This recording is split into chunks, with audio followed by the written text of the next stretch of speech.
Well, what is up? Finger guns, got a little juicy on there. That was popping new. it in. I want to get the new start. People are probably sick of my woe, but welcome back. Another episode of Barbers and Barbells. You got your host, myself, Coach Tut, and the GOAT, Nico D.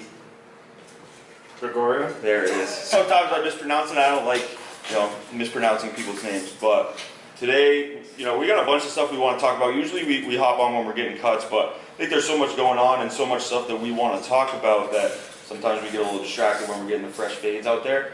So we have we threw up the question on IG story. I got some funny stuff that I don't know if I'm going to be able to hit on, but yeah, I don't know how much I'm going to be able to hit on. Not as much as I thought. Try to keep it somewhat. We want to keep it R, not go straight to X. But you can't pull my Instagram now. No, we got to stick to your Instagram on the poll. I will. What we want to do and we want to talk about today is kind of introduce ourselves, kind of talk about why we wanted to start this Barbers and Barbells or podcast and where we kind of came from and our relationship, how it developed, because it's something that started really out of nowhere, but it's led to a bunch of different things. I mean, you've already been a part of some of the most important days of my life. You came out, and cut me and my boys for my wedding. Which is also the first wedding I did. Yeah, and that's a day that I'll remember forever. Hopefully that's the only time that you ever have to come cut me at a wedding.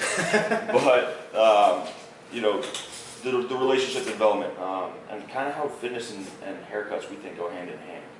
But, go hand in hand. Yeah, definitely go hand in hand. So I kind of want to just dive in at first. Give us a little background about yourself. Like who you are, how you got to where you're at, some of the bumps and bruises along the way. Well, I never in my life thought I'd be a barber. I'll start off with that. Like absolutely no fucking thought about it at all.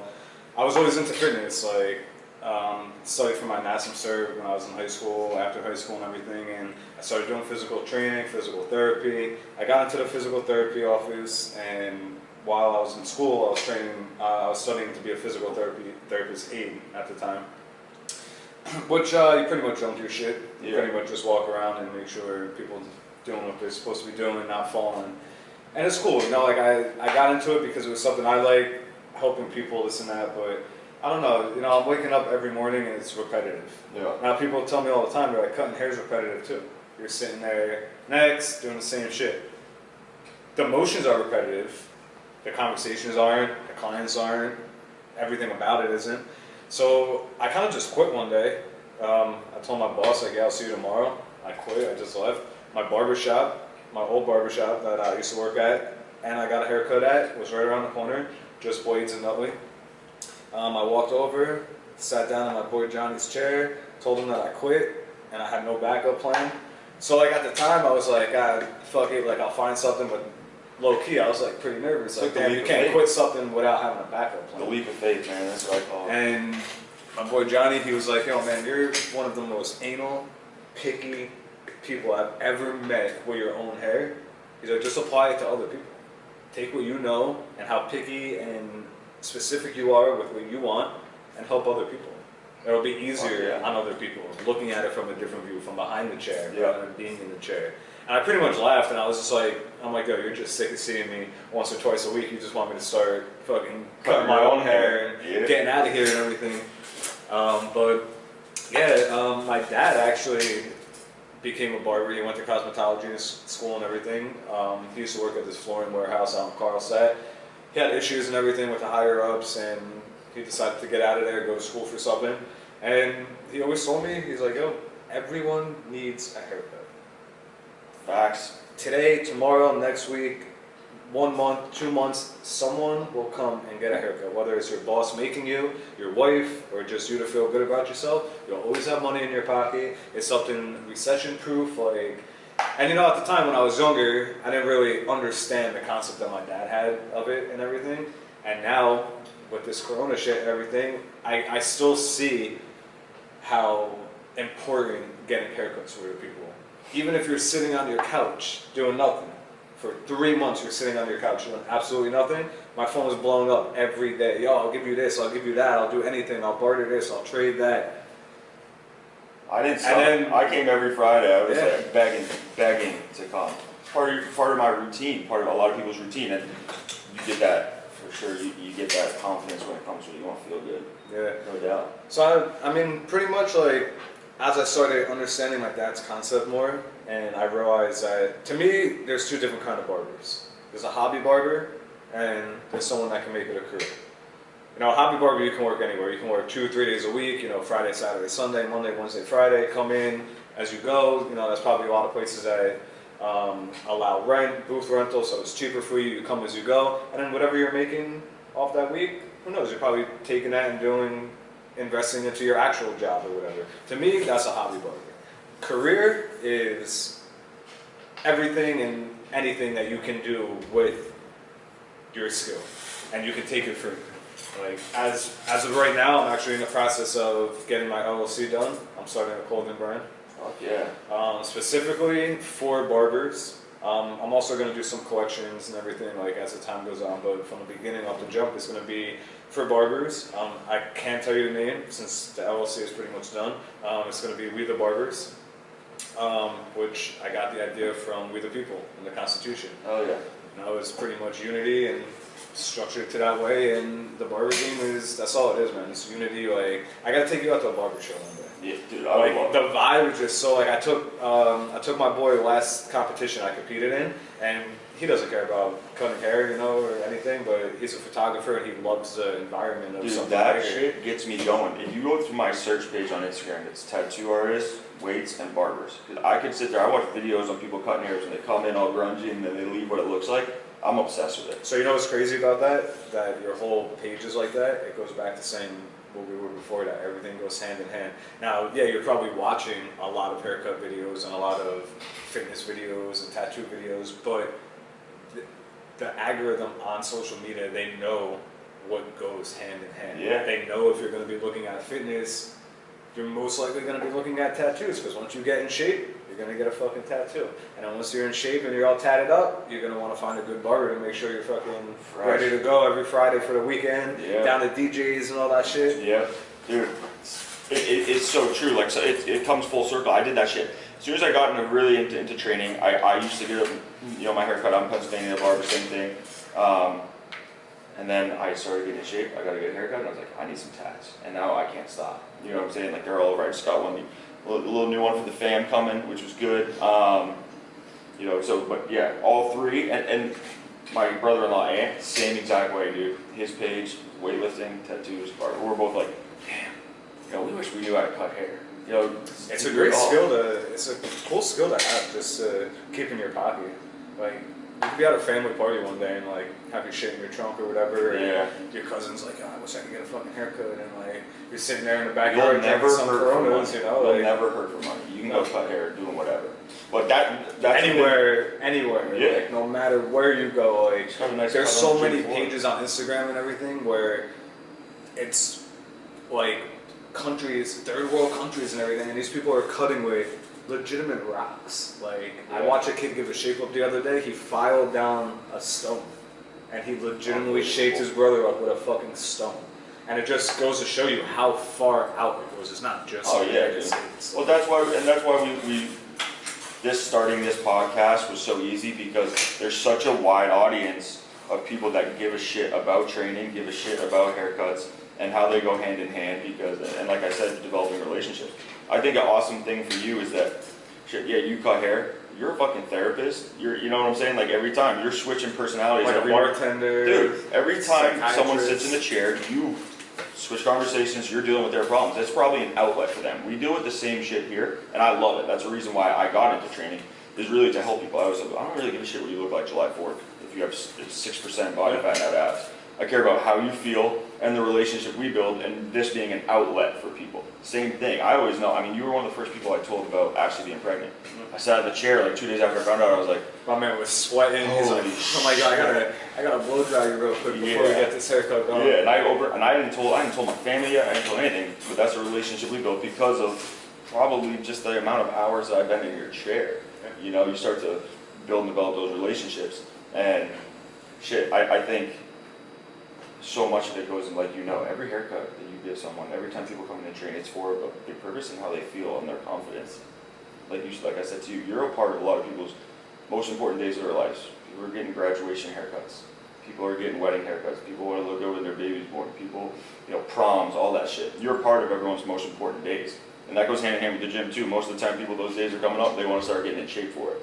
So I think that's where the correlation of this comes. And I think that's how, our relationship, and friendship kind of more from, hey, what's up, Eva? Can I get in your chair? It's like, yo, what up, dude? What's going on? Yo, it was more like, yo, who the fuck is cutting your hair? You gotta get in my chair. That was pretty much how it was. You really just, I hadn't even met you. You came into my gym and just shit on my life like 5 seconds after knowing you. Respectfully, though. You're Brandon was great, and you're out there. You're like, yo, man, great to meet you. Love the gym. But who cut your beard? Your beard looks like a stair stepper, dude. There's no fade into it. I was like, all right, Brandon, how do I get in touch with that guy? I'm pretty sure I booked an appointment with you before you even left the gym. Yeah, I don't think I pulled out of the parking lot and I got a Booksy notification.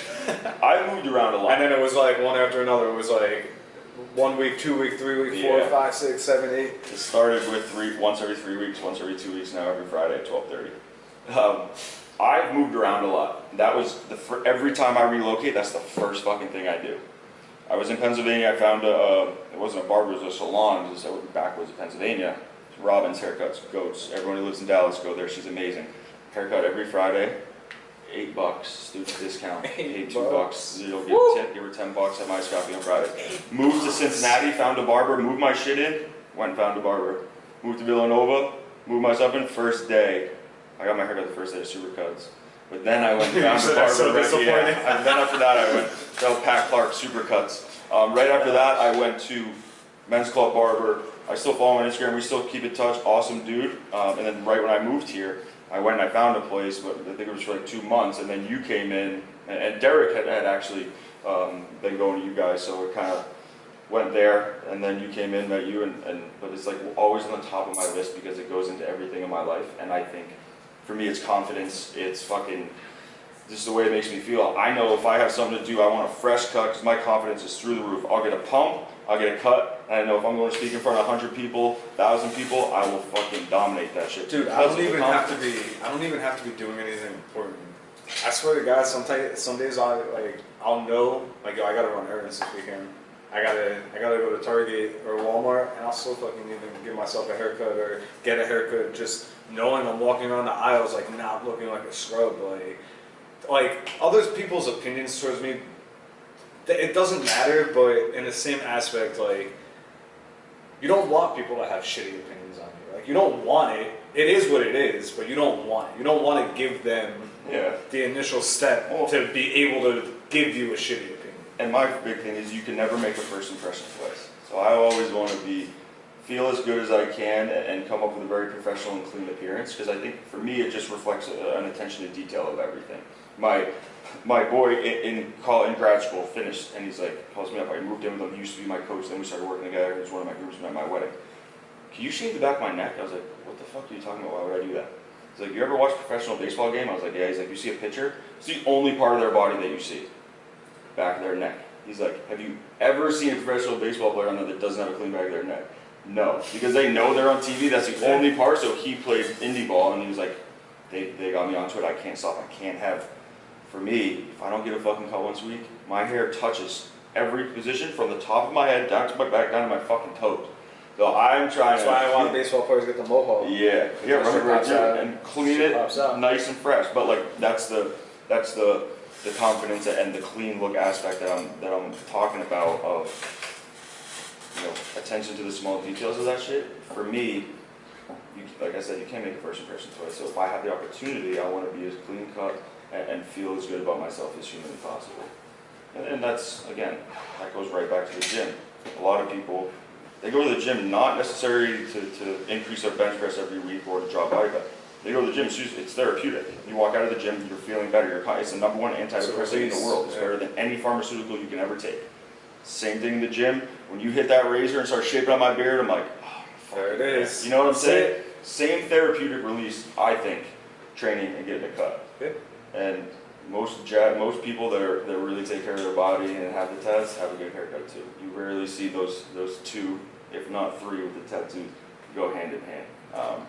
And I'm not saying that other people who don't have a good haircut, no tattoos, and aren't in shape don't have a good mindset, but I feel like if you have those three, you have a good mindset. Because like you said before, it goes back to taking care of yourself and making a first impression. So yeah, you want your haircut tight and you want everything to look good, but that's your mindset. It's not. That carries over to it work. Carries over to everything. Carries over to work, Yeah. carries over to family, carries over to everything. And like you said, there's CEOs, there's millionaires out there that are out of shape, grows ass hair, but they got it done. But for the most part, for us people that are still on the come up and still trying to grind through, building the things outside of work and family life that are going to develop and go into, you know, your business and you know, your finances and making more money, building that structure and those details out is going to carry over, and that's a fucking huge piece for me.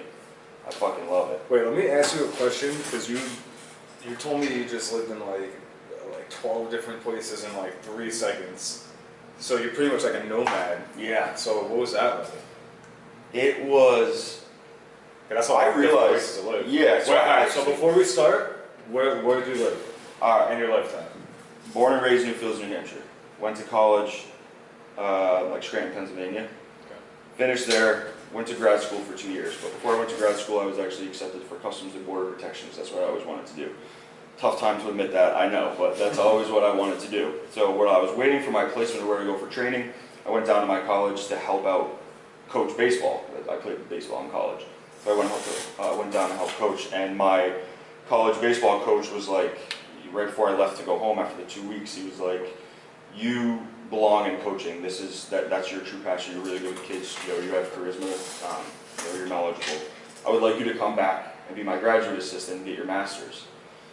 Graduate position at Misericordia is really good. It's, you know, a stipend, cash, a full meal plan, and a free education, not $1 out of your pocket, not for books, not for anything. Basically, you're being paid as a baseball coach for 2 years, getting a free master's. When I finished that, I was like, holy shit, you know, I don't really want to go do customs. I want to do coaching, and I was looking at all my friends take normal jobs, buying cars, boats, houses, whatever. So I actually left coaching as a whole and went and did door-to-door sales for Comcast for 6 months. Made great money. Bought tattoos, motorcycles, dogs, everything. Was fucking miserable. Because I felt like I had no purpose. Dude, I called my mom, I was like, I don't know what to do. She was like, fucking quit. That's not what you're there for. I just felt like I had no purpose. So I got back into coaching baseball, realized that strength and conditioning was my favorite part about coaching baseball. Left 2016, went and took a volunteer internship at the University of Cincinnati at 26 years old. Mopping floors, picking up towels after college athletes, really not coaching, sucking at snatches. Did that, ate shit for a while, and needed to do it to get in. And that was a moment where I was like, I'm not going to let my ego, feeling that I'm 26 years old, not mop floors and shit. That was the best decision, best experience I ever had. Because I made the decision to move 10 hours away from the girl that I thought I wanted to marry at the time. She was very supportive. From there, I took an intern position at Villanova University of Strength and Conditioning, so I moved to Philadelphia from Cincinnati. Lived there for about a year. Got a paid assistant job there, and then worked up to the interim director, head strength and conditioning coach for football. And then someone put me in touch with Dr. Ferraro here to open up Fast Switch in May of 2017. And at that point, my contract at Villanova was ending, so it was either go down to Baylor with my old head coach at Villanova, or come here.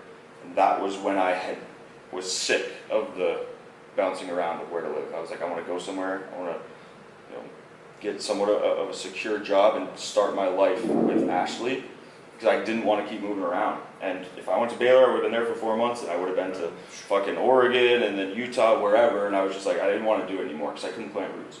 So I always tell people, for me, Ashley and I we were like looking at our finances, and I was like, we didn't really start our life financially because she went to school until the year that I came here, so until 2017. So we've only really been working in the real world for 3 years. So we kind of sometimes have to take a step and look back. And it took me my first year and a half here to get myself out of credit card debt from bouncing around, because I was 26, $0 at Cincinnati, 27 years old at Villanova, made shit, not even enough to live on, a bunch of credit card debt. And then we came out here and I just grabbed my way out of it. But I loved coaching. I loved having a purpose and helping people. So I would have rather made $0 or $100 a month and help people than make however much money I was making doing something I didn't fucking love. Yeah. It just got to the point I wanted to start my life, really.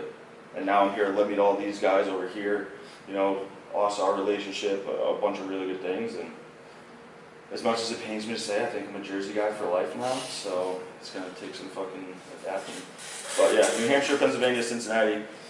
Pennsylvania twice, 2 different spots in Cincinnati, and now Jersey. Damn, they're all so different too. Yeah, my brother just moved to Texas. What did you think when you got into Jersey for the first time? You're like, what the fuck are these assholes? I was in doing? Jersey What are they for saying? 10 minutes and I said pork roll and this woman looked at me like I was a fucking asshole. If there's one thing And I was not like, to do when you get into Jersey, is that. I'm from New Hampshire. I had left my keys in the ignition with the car on and went in because that's where I grew up knowing. Ballsy, my friend. Yeah. Ballsy. So I bet you don't leave the keys in your ignition anymore. no, I fucked up the other night and I did. Brandon's giving me the eyes over there. I fucked up, I did. Dude, now that I have this new Jeep, it's yeah, so the difficult to remember to turn key it fob, off. yeah, I know. Oh my god, I was in my boy's house for 45 minutes the other day, and I'm like, yo, something doesn't feel right. Like, I just feel like something's not what it's supposed to be. And he's like, I don't know, man. He's like, I think everything's good. And like, I put my hands in my pockets. I'm like, yo, my wallet, my phone. I grab my keys. I'm like, fuck, yo, I don't think I turned my car off. Yeah. I went outside, like half a tank of gas gone. Yeah, that shit, it battles with that. I dealt with that too, because I always drove stick shift, Wranglers and shit.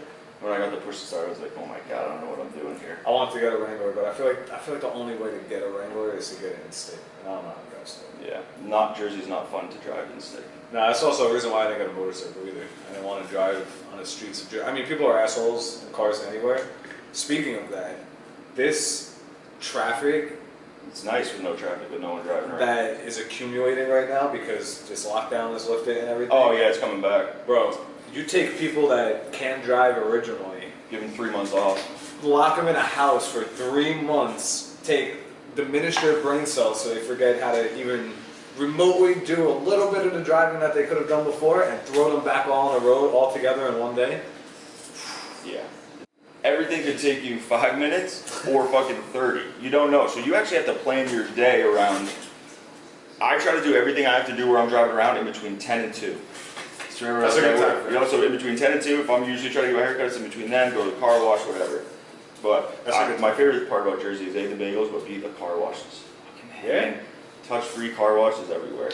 Yo, honestly, I'm not I pay so much money for fucking car washes, and I get in and my cup holders are dirty, and Yeah. like I wind up doing it on my own. The place right here in Garfield does the inside and outside for $17. That's not Phenomenal. What I want to do is get into a few of the select that we're allowed to talk about questions that we posted up. Now you got my boring backstory. People know who we are. Again, we want to kind of introduce ourselves to everyone. Which one do you want to start with? Do you want to start with the one, or you want to? I don't know. Let's just make it fun, you know. Let's just start with some of the fun ones. The fun ones. What is or what was your worst hangover experience? Well, I already know off the bat, so I'll go first. I'll take this one. Went to AC with my boys for one of my boys. I think it was maybe 21st birthday. A big birthday. 21st, 22nd, something like that. 8, 9 bottles to the table at Haven. Just us. Like, it was a boys' night. Like, only us. Bombed. Destroyed. Absolutely annihilated. My boy had to drive my car home. I like to drive when I go out. And if I'm staying somewhere, if I'm drinking, because if I wake up in the morning and I have a hangover, I want to leave. I want to get up, I want to brush my teeth, wash my face, get a bottle of water, get in the car and dip. So my boy had to drive my car. I'm sleeping the whole ride home, feet out the window, knocked out. But at the time, this was when I was really into working out. I still needed to go to the gym that day. I didn't eat, I didn't drink water, I didn't hydrate myself, nothing. I got home, I took like a scoop and a half of C4, went to the gym. The first thing I did, Probably the worst thing you can do when you're got on the pec deck, literally hyped myself up, I was ready, and at the time I was a lot bigger, pushing a lot more weight. I dropped the weight to like whatever it was, 1 something.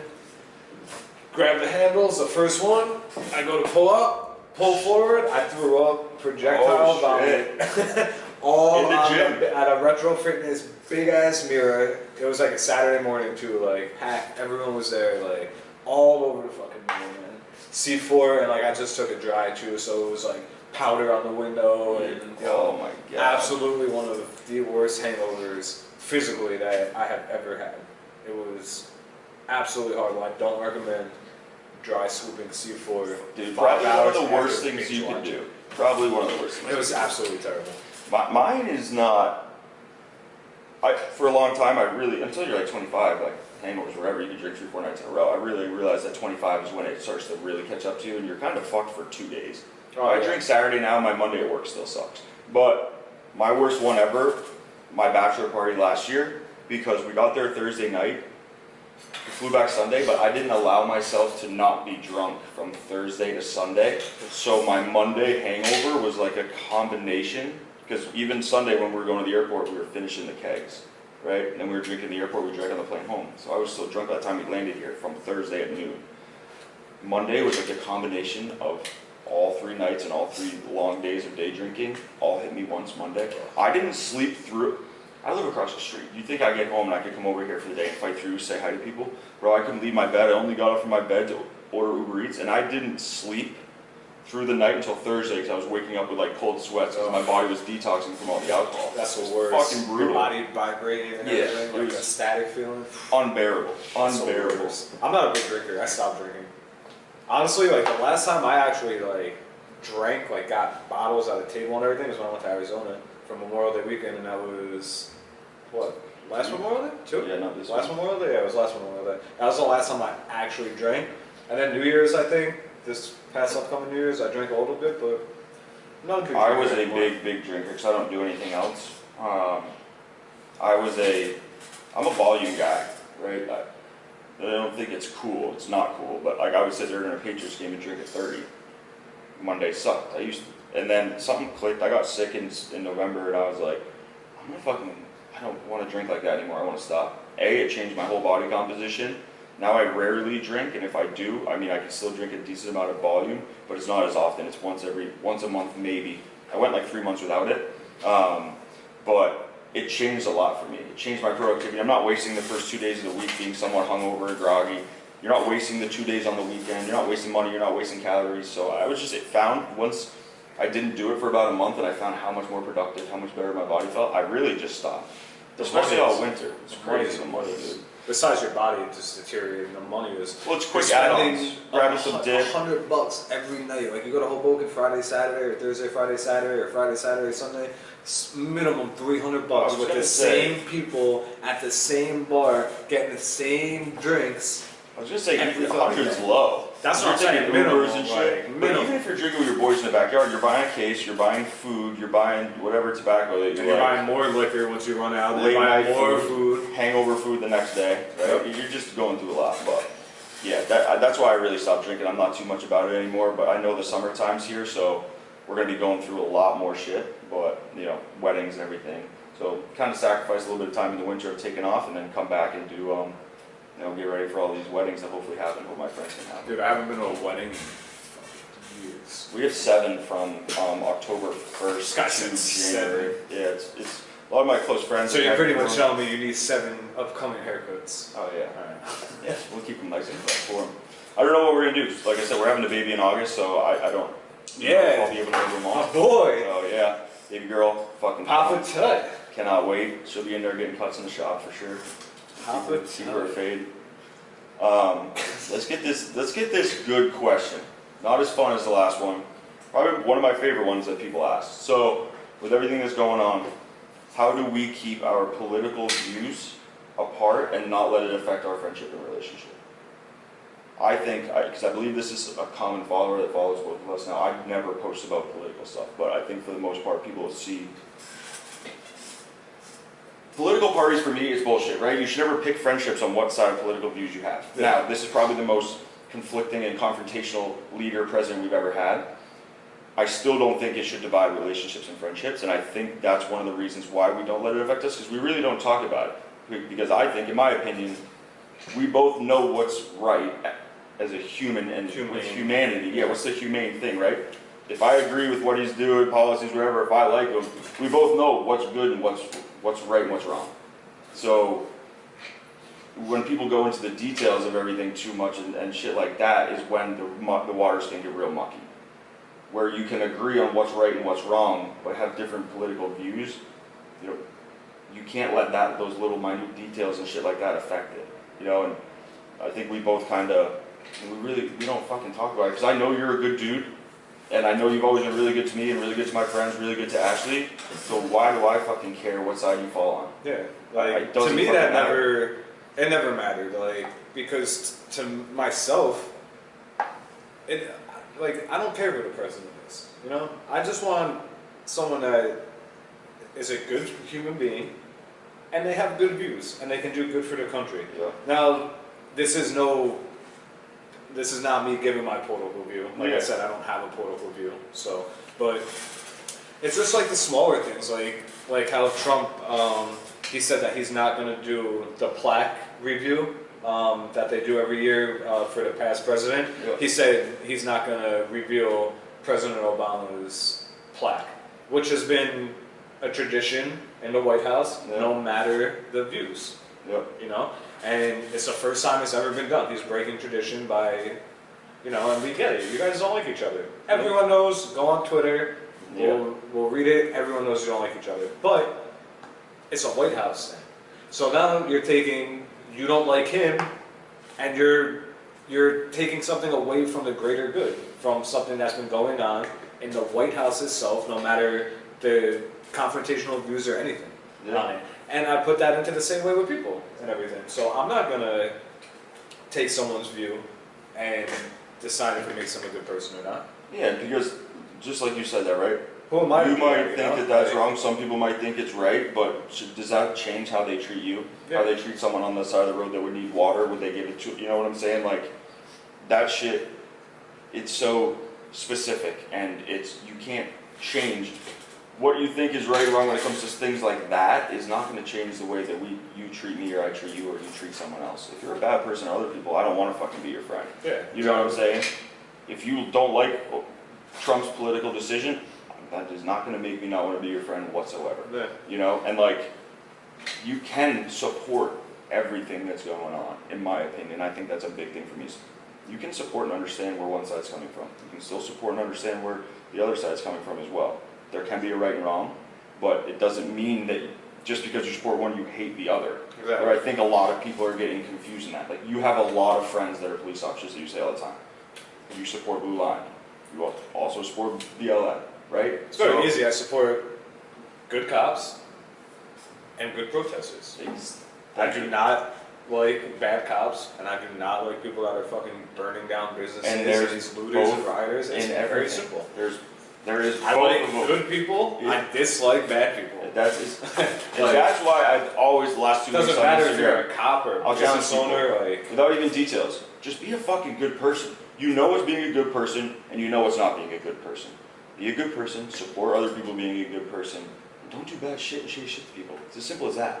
You know, and I think that's where, you know, a lot of people get caught up in it, and I just would never, when I see some people say things, I can't ever grasp losing. You can lose friends of 20, 25, 30 years because of something that's going on. Is that worth it? You know what I'm saying? Because of something that they believe in, when they might believe and agree in the 90% of all the other things you do, but because of that 1% thing, you're not going to be their friend. I think that's kind of fucked. I think a lot of people are going to look back in 5 years when this is past and we've grown from it and realize what happened. So that's why I just bite my tongue with a lot of shit, because the last thing I want is to lose friends, anybody who it could be, because of something that is essentially, a lot of it can be out of your control.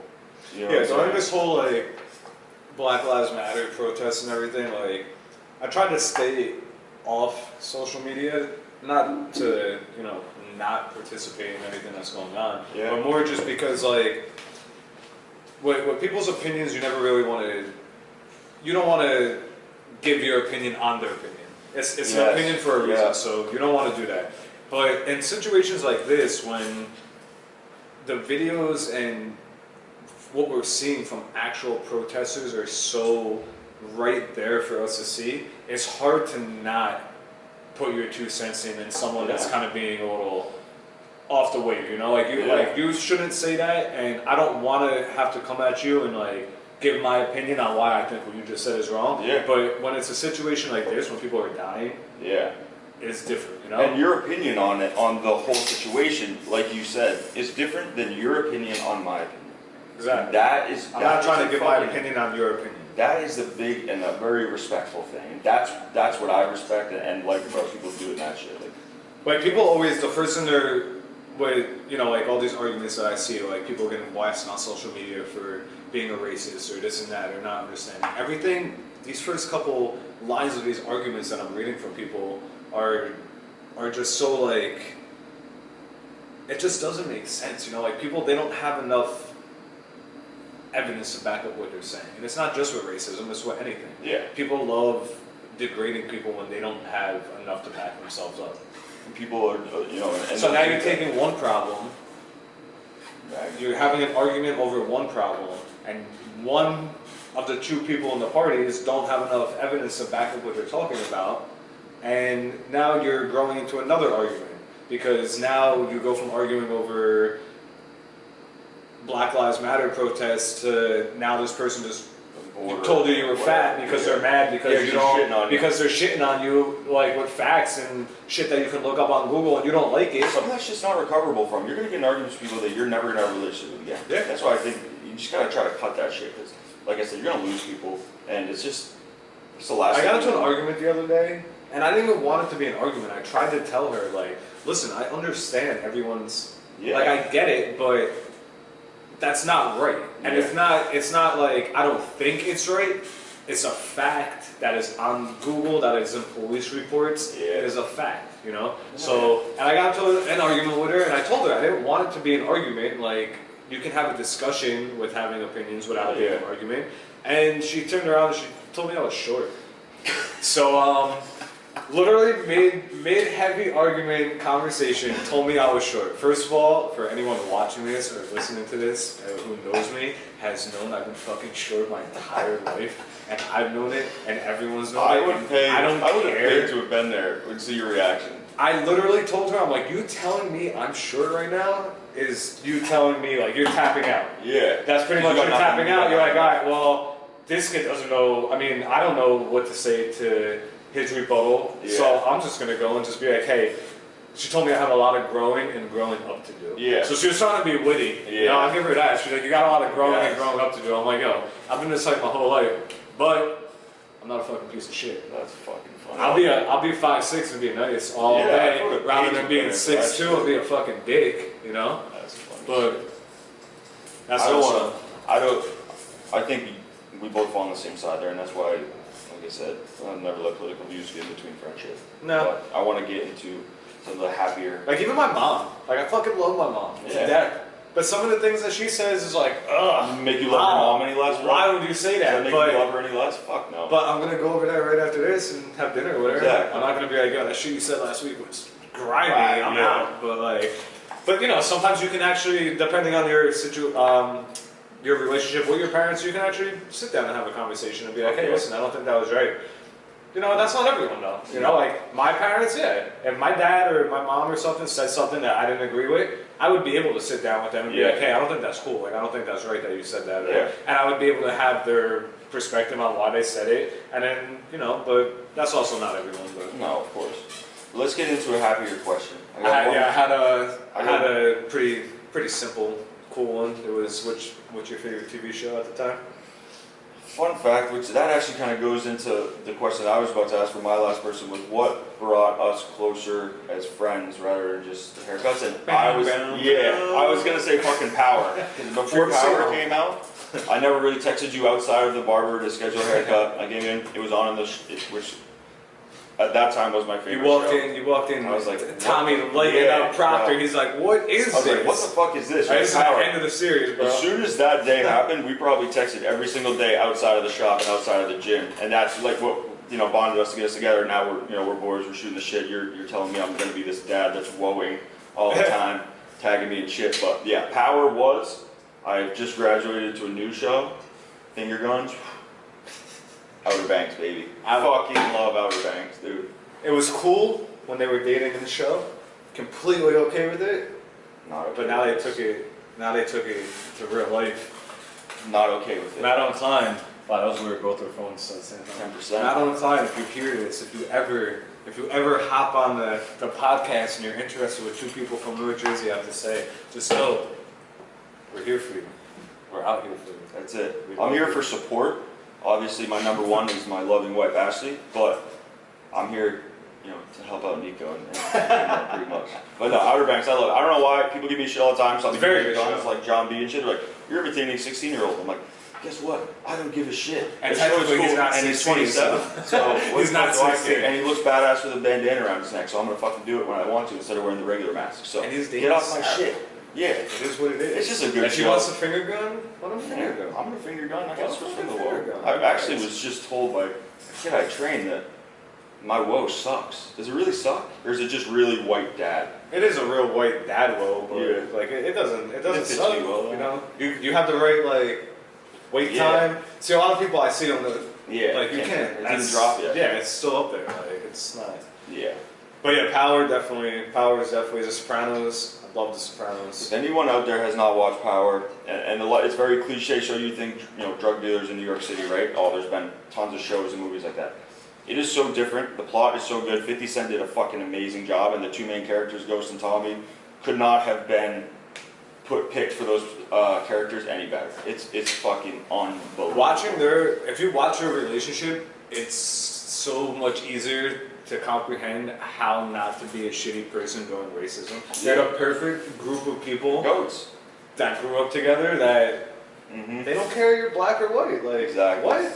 Tommy's mom raised Ghost. Ghost's dad raised Tommy. Like, Hell yeah. but yeah, Power was definitely a good show. I do love The Sopranos though as well. I don't like how either one of them ended. Never watched The Sopranos. Never watched The Godfather. Never watched Scarface. So you can't move. I'm just I know. gonna put this out I there. know. I'm gonna give you the benefit of the doubt because you haven't lived anywhere near Jersey, but you can't move to New Jersey I know. and openly admit on a podcast that you I know. have never watched The Sopranos. I gotta watch it. Don't think Brandon's watched it. He has. Okay, You have good. it? Multiple times. Okay, good. Good. Let me ask you then, dead or alive? I think he's alive. You think he's alive? Yeah. I disagree with you, but I'm not gonna Yes, give my it is. opinion on an opinion. Is Ghost? We won't get into that. I don't want to ruin it for anyone that hasn't watched. And But if they haven't watched, you don't need to watch anymore. But what I will say, we're running out of record time here because we've been getting deep into shit. I love it. The last question someone asked is what our goal is with this. Our goal is with this, we're going to get as R-rated as we can without moving to the X. We want to talk about anything and everything that you guys like. We just wanted to start this because, again, we think training, lifting weights, and haircuts go hand in hand, and it really built our relationship. And we think that we hear so much different shit in the gym training people in his chair that there's a lot of experiences that we can hit on and try to help people. Number one for this, we want to help people as much as possible. Number two is we want to provide some fucking entertainment for you guys. So when we throw up those things, let us know about anything you want us to hit on. It doesn't even have to be questions to ask. You want us to touch on a topic, we'll fucking rip it. yeah, no questions, anything. Like, literally anything. Send them in. That's it. Let us speak. But we appreciate you guys. Thank you guys for tuning in. Till next time, Neek, appreciate you, brother. Mic check, and we'll hit him with a John B. Mike, check. Hang up. I'll toss it up. Hang. Boom.